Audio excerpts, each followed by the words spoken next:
நம்முடைய பெண்கள் பட்ட துன்பங்கள் ஓரளவுக்கு இன்றைக்கு விடுதலையாகி இருக்கிறது என்று சொன்னால் இன்றைக்கு அது மிகையான ஒன்றல்ல. அதே நேரத்தில் பாரதியார் அவர்களும் பாரதிதாசன் அவர்களும் பல்வேறு கவிதை வரிகளாலே பெண்களுக்கு ஊட்டிய அந்த கவிதைகள் ஒரு எழுச்சி மிக்கதாக பெண் குலத்திற்கு வழிகாட்டுகின்ற ஒரு ஆற்றல் படைத்ததாக, வன்மை உயர்வு மனிதநலமெல்லாம் பெண்மையில் உண்டென்று பேச வந்த பின்னடகே நாய் என்று நவில்வாக்கும் இப்புவிக்கு தாய் என்று நினைவிட்ட தமிழருக்கு வாய்த்தவளை என்று சொன்னார். அப்படிப்பட்ட ஒரு கவிதை வரிகள் ஒரு எழுச்சி மிக்க தாய்களுக்காக, தாய்மார்களுக்காக அன்றைக்கு பெண்களே வெளியே வராத காலம் தொட்டு ஒரு சமூக சிந்தனை, ஒரு எதிர்கால சிந்தனை, வரலாற்றை உருவாக்க முடியும் என்கின்ற அளவிற்கு ஒவ்வொரு பெண்களும் தன்னுடைய இல்லத்திலே இருந்தாலும் சரி, வெளியிலே இருந்தாலும் சரி, அவர்கள் போராடி போராடி இன்றைக்கு ஒரு சிலர் இன்னும் துன்பப்பட்டு கொண்டிருந்தாலும் ஒரு சிலர் மாத்திரமல்ல, இன்றைக்கு நூற்றுக்கணக்கானவர்கள், ஆயிரக்கணக்கானவர்கள், லட்சக்கணக்கானவர்கள் இன்றைக்கு எழுச்சி மிக்க பணிகளை மேற்கொண்டு இருக்கிறார்கள். பெண்களாக இருந்தாலும் இன்றைக்கு அந்த துறையிலே பரிணாமித்துக் கொண்டு இருக்கிறார்கள். எல்லா துறைகளிலும் இன்றைக்கு அவர்கள் வந்து கொண்டு இருக்கிறார்கள். மூவலூர் ராமமுருகம் அம்மையார் அவர்கள் பட்ட துன்பங்கள், துயரங்கள், அவர்கள் ஏற்றுக்கொண்ட அந்த துயரங்கள் எல்லாம் இன்றைக்கு எண்ணி பார்ப்போமேயானால் அவர்களை பற்றி ஒரு சில வார்த்தைகள் எழுதியிருக்கிறேன். அதை உங்களுடைய முன்னாலே நான் படித்து காட்ட விரும்புகிறேன் என்று சொல்லி, எப்படி நம்முடைய தொழிலாளர்களுக்காக நான் போராடினேனோ அதை போல, எப்படி நான் ஒரு நகராட்சி மன்ற உறுப்பினராக ஒரு 10 ஆண்டு காலம் போராடினேனோ அதை போல இன்றைக்கு பல்வேறு சிந்தனைகளை இந்த நாட்டு மக்களை விதைக்க வேண்டும். அப்படி விதைக்கின்ற மூலமாக யாராவது ஒருவர் அதன் மூலமாக எழுச்சி பெறுவார்கள். அதன் மூலமாக இன்றைக்கு நம்முடைய தம்பி, தங்கைகள், சகோதரிகள் என்று பல பேர் இன்றைக்கு எங்கே இருந்தாலும் அவர்கள் முன்னேற வேண்டும். பெண் இனத்திற்கு பெண்ணே தான் எது என்று சொன்னால், நம்முடைய வீட்டிலே கூட ஒரு மருமகள் இருந்தால் மாமியார் அடைக்க ஆள நினைப்பார். அதே நேரத்தில் அடக்கி மாமியார் இல்லாமல் மருமகள் இருந்தால் அவரை அடக்கி ஆள வேண்டும் என்று நினைப்பார்கள்.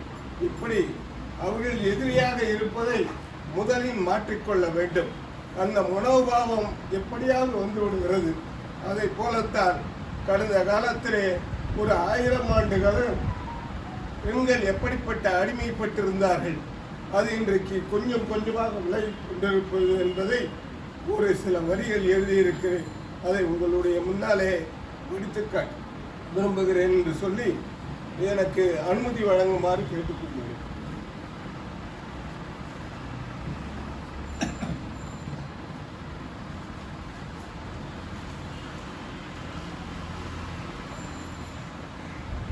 மகளிர் தின விழா. வீரத்தாயே, உனக்கு என் புகழ் வணக்கம். பெண் என்றுமே பெருமை, எதில் தெரியுமா? நிபந்தனையற்ற அடிமை, நீதி கேட்கா பெண் என்பதால். என் சகோதரியே, ஆலையில் இட்ட கரும்பு போல வாயில்லா ஜீவன் தீக்குழையில் தினமும் கிடப்பவுள்ளேன். உனது மூளையின் ஒரு விலங்கு பூட்டினர், திருமண சந்தையிலே விலை கொடுத்து விற்க. தந்தை தலைமறைவானார், பெற்ற தாயோ இவரை 5 வயதில் 10 ரூபாய்க்கு விற்றார். வளர்ப்பு தாயோ புதியவருக்கு திருமணம் செய்து முடிக்க பார்த்தார். வளர்ப்பு தாசியோ புதியவருக்கு திருமணம் முடிக்க பார்த்தார் பணத்தாசையால். மூவலூர் ராமாமிர்தம் அம்மையாரை தான் விரும்பியவரை சுயமரியாதை திருமணம் செய்து கொண்டார். தனி தாசி என்ற பொட்டு கட்டி கோவிலில் விடும் 1000 ஆண்டு கால வழக்கத்தை, பெண் அடிமையை தகர்த்தெறிந்து இவர் பெண் இனமே இவரை எதிர்த்து நின்ற போதும் தன் இனத்திற்கு வரும் இன்னல்களை அடித்து நொறுக்கும் பெருநரப்பாய் தன் வாழ்நாளையே அர்ப்பணித்தார். மின் இணைப்பு இல்லை, மாட்டு வண்டி காலம் தொட்டு நூற்றாண்டு கடந்த பெண் சமூக போராளி இவர். திருவிக்காவிடம் தமிழ் பயின்றார். எழுத்தில் பத்திரிகை ஆசிரியர். தாசியின் மோகவலை புத்தகம் எழுதினார். மொழிப்போரில் தந்தை பெரியாருடன் 42 நாட்கள் நடந்து 177 மைல்களை தொட்டார். நடந்து வந்த பெண் இவர் ஒருவரே. உள்ளூர் தொடங்கி உலக பெற்றத்தின் வரைபட வரை விழிப்பே உயர்த்தும், வரலாறே வாய்ப்பிழக்கும் இவர் செய்த தியாகத்தை. நன்றி கருணாநிதி. ஆகவே இன்றைக்கு ஒரு எளிய வார்த்தைகளை முன்னாலே வைத்திருக்கிறேன். எதிர்காலத்திலே பெண்கள் அத்தனை பேரும் ஒரு எழுச்சி மிக்கவர்களாக, ஒரு துடிப்பு மிக்கவர்களாக விளங்கிட வேண்டும் என்று சொல்லி வாய்ப்புக்கு நன்றி தெரிவித்து விடைபெறுகிறேன். நன்றி, வணக்கம்.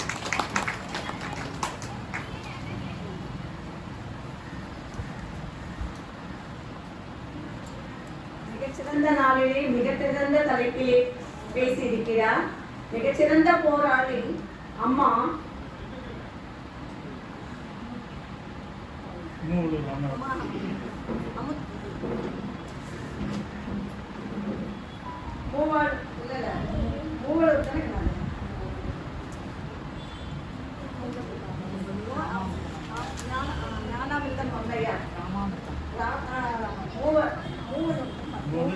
ராமாமிர்தம் அம்மையார். அம்மையாருடைய பணிகள் மிக அளப்பிற்கரியது. இந்த தேவதாசி திட்டம் ஒழிக்கிறதுக்காக அவங்க நிறைய பாடுபட்டாங்க. அதையெல்லாம் மிக அழகாக கவிதை நடையிலே எடுத்து கூறினார். அவரும் ஒரு சிறந்த சமூக சீர்திருத்தவாதியாக, பொதுநலம் மேலும் பேராளராக பணியாற்றி இருக்கிறார். அவருக்கு இந்த நல்ல வேலையிலே நாம் நன்றி சொல்லிக் கொள்ள கடமைப்பட்டிருக்கின்றோம். அடுத்ததாக சிரித்த முகத்திற்கு சொந்தக்காரர் செந்தில் ஐயா அவர்களை அன்புடன் அழைக்கிறோம். செந்தில் ஐயாவிற்கும் எங்களுக்கும் ஒரு தொடர்பு இருக்கிறது. ஐயா, நீங்கள் பணியாற்றி ஓய்வு பெற்ற பள்ளியின் முன்னாள் மாணவர்கள் இங்கே நிறைய பேர் இருக்கிறோம். ஐயா நங்கைநல்லூர் நேரு பள்ளியிலே தலைமை ஆசிரியராக பணியாற்றி ஓய்வு பெற்றவர். வாருங்கள், உங்கள் சீர்திரு கவிதையை தாருங்கள்.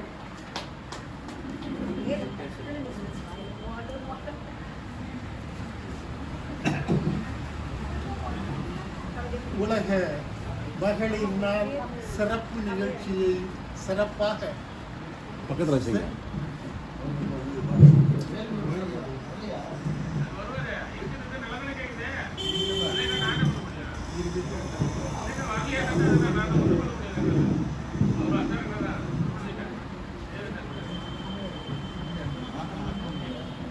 இந்த சிறப்பு நிகழ்ச்சியை ஏற்பாடு செய்திருக்கக்கூடிய தமிழ் சிந்தனையாளர் பேரவையினுடைய நிறுவனர் தலைவர், மகளிர் தின சிறப்பு நிகழ்வுக்கு தலைமை தாங்கியும் சிறப்புரையாற்றியும் எங்களை தெளிவுபடுத்த வருகின்றிருக்கக்கூடிய சான்றோர் பெருமக்களுக்கும் ஏனைய சிந்தனையாளர் பெருமக்களுக்கும் பணிவான வணக்கத்தை முதற்கண் தெரிவித்துக் கொள்கிறேன். மானுட சமூகத்தில் சம்பாதிக்கும் மேலாக பெரும் சக்தியாக எழுச்சியோடு வீற்றிருக்கக்கூடிய மகளிர் நாள் நன்னாளில் அந்த மாதர் குலமணிகளுக்கு செம்மாந்த வீர வணக்கத்தையும் நல் வாழ்த்துக்களையும் தெரிவித்துக் கொள்கிறேன்.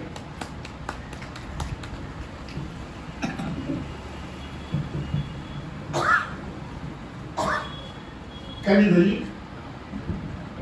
அந்தமான் தீவுகளில் மனித கறி உண்ணும் காட்டுவாசிகளிடம் சிக்கிக் கொண்டது போல பரிதவித்துக் கொண்டிருக்கிறேன் நான். அந்நிய தீவு ஒன்றில் அகப்பட்டுக் கொண்ட ஆதிரையின் கணவன் அவர்கள் மொழி பேசி மீண்டு வந்ததை போல ஆரிய வெறியர்களின் கொடூர பிடியிலிருந்து சாமர்த்தியமாக மீண்டு வர வேண்டும் என்று திண்டாடிக் கொண்டிருக்கிறேன். சுதந்திர நாட்டில் சிறைப்பட்டு போன அடிமை குடிமகனாகவே நினைத்து அவஸ்தையில் தவிக்கிறேன். உண்மையாகவே இந்தியா என்கிற முள் முடி என் தலையில் அழித்துக் கொண்டே இருக்கிறது. என் மண்ணில் என் மொழியில் இருந்து மெல்ல மெல்ல அப்புறப்படுத்தவும் கை நழுவி போவதையும் கண்டு மதி மயங்குகிறேன். என் தன்மானமும் சுயமும் என்னையும் மீறி விலகி போவதை எண்ணி சோர்ந்து போகிறேன். சனநாயக களத்தில் தேர்தல் தேரோட்டும் பரபரப்பான காலம் இது. மக்களின் மனங்களை தன்பால் ஈர்த்து ஓட்டு வேட்டையாட வேண்டிய நெருக்கடி நேரம் இது. இருந்தும் கூட என் மொழிக்கான இடத்தில் ஏறி அமர்கிறது எகத்தாளமாக இந்தி மொழி. இருந்தும் ஆணவத்தோடு என் மொழி இருக்க வேண்டிய இடத்தில் ஏறி அமர்கிறது இந்தி மொழி. அவனுக்கு அடங்கி போக அப்படி ஒன்றும் நாம் தனி மனிதனும் அல்ல. ஆதியில் தோன்றி இன்றளவு வரையும் நீண்ட கிளைகளோடு பறந்து விரிந்து தழைத்து நிற்கும் முந்தைய தலைமுறையின் பண்பாட்டு கடிகளின் முற்றிய விருட்சம் நான். எனது வேர்கள் பூமி பந்தின் விளிம்பு வரைக்கும் வேரோடு என் பழமையை எங்கும் பறைசாற்றிக் கொண்டிருக்கின்றன. ஆண்டாண்டு காலமாய் ஆண்டவன் பெயரும் அந்நிய மொழியும் தனித்துவமான எம் குருதியின் ஓட்டத்தில் விஷமாய் கலந்து முடக்கி போட்டதும், தீயாய் எரிந்த புத்தியில் கலந்து என்னை நமத்து போட்டதும் நான் முடங்கி போக காரணமாயிற்று. வீரம் விளைத்து காதலில் கலந்து அற வழி வந்த தமிழ் பேரினம் இன்றோ தேடி சோறு நிதம் தின்று பல சின்னம் சிறு கதைகள் பேசி பலர் வாழ பல செயல்கள் செய்து மன வாழ துன்பமிக உழன்று விதியே என்று வீழ்ந்து கிடக்கையில் தந்தை பெரியார் போன்ற சமூக மருத்துவன் மீண்டும் வந்து பிறந்தாக வேண்டும். நமக்கான நிலம் என்னும் மரக்கலம் உடைந்து கடலில் தத்தளிக்கும் நமக்கு ஒரு மரத்துண்டு போல கண்களுக்கு தெரிவது ஒன்றே ஒன்றுதான். கடலிலே தத்தளித்துக் கொண்டிருக்கிற நமக்கு கண்களில் தெரிகின்ற மரத்துண்டு ஒன்றே ஒன்றுதான். அது உதயசூரியனின் ஒளிக்கரங்கள் மட்டும்தான். அதில் முத்திரை பதிப்போம், நாம் ஒன்றாக சேர்ந்துதான் என்று சொல்லி வாய்ப்புக்கு நன்றி விடைபெறுகிறேன். நன்றி, வணக்கம். வெளியிட்டும் சொல்றீங்க. எப்படி வாங்க, எப்படி போங்க, வெளியே இருக்க.